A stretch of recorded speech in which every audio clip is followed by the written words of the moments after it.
you covered. 4th of July celebrations have already started in parts of our region, and those celebrations include fireworks. And while many people enjoy the bright lights and those loud noises, some of our furry friends don't. News 3's JC Brienne has more on how to keep your pets calm through the holiday. Loud pops and bangs have already started ringing throughout local communities, with Independence Day around the corner. 60% more dogs than any other time of the year get lost over the 4th of July.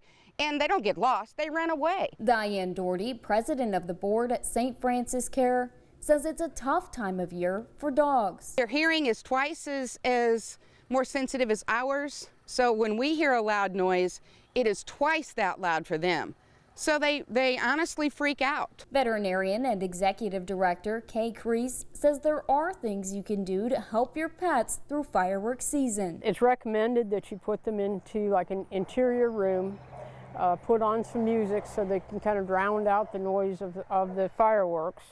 If you've got outside dogs, bring them inside at night. Dogs also have a tendency to eat things they shouldn't, causing yet another safety hazard. They're very toxic and obviously can kill a dog just from eating them. So if you have to have fireworks at home, put them up. Doherty says another item that will help ease your dog's stress is a thunder shirt. But it's the same thing as like a swaddling for a baby, and you can make this tight.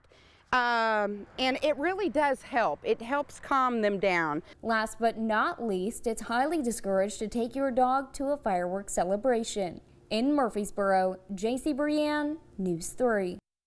And it's better to be safe than sorry. Doherty says make sure your dog has a microchip or a collar in case they get spooked and run away.